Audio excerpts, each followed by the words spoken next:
secrecy is repugnant in a free and open society.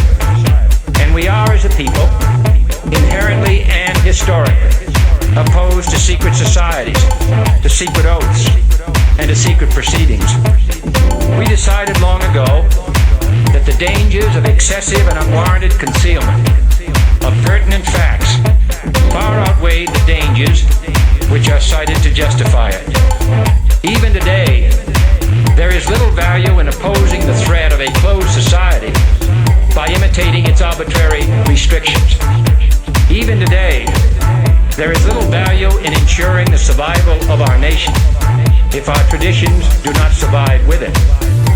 And there is very grave danger that an announced need for increased security will be seized upon by those anxious to expand its meaning to the very limits of official censorship and concealment.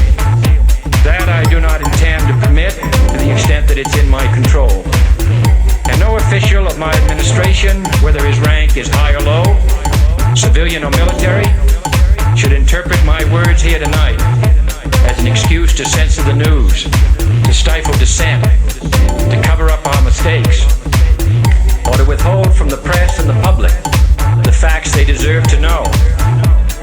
For we are opposed around the world by a monolithic and ruthless conspiracy that relies primarily on covert means for expanding its sphere of influence, on infiltration instead of invasion, on subversion instead of elections, on intimidation instead of free choice, on guerrillas by night instead of armies by day. It is a system which has conscripted vast human and material resources into the building of a tightly knit, highly efficient machine that combines military, diplomatic, intelligence, economic, scientific, and political operations. Its preparations are concealed, not published.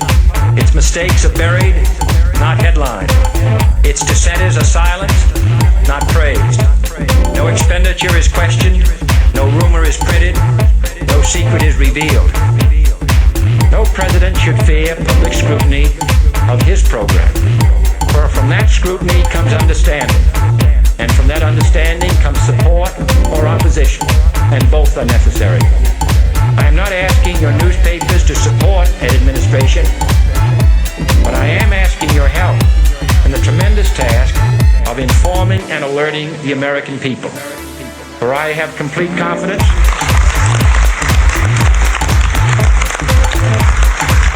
in the response and dedication of our citizens whenever they are fully informed.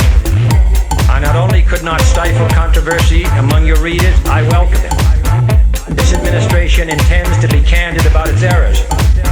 For as a wise man once said, an error doesn't become a mistake until you refuse to correct it.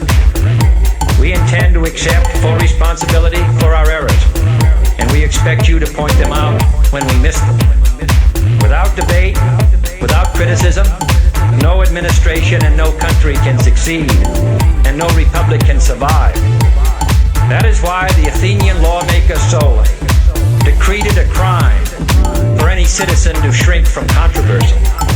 And that is why our press was protected by the First Amendment, the only business in America specifically protected by the Constitution, not primarily to amuse and entertain, not to emphasize the trivial and the sentimental, not to simply give the public what it wants, but to inform, to arouse, to reflect, to state our dangers and our opportunities, to indicate our crises and our choices, to lead, mold, educate, and sometimes even anger public opinion.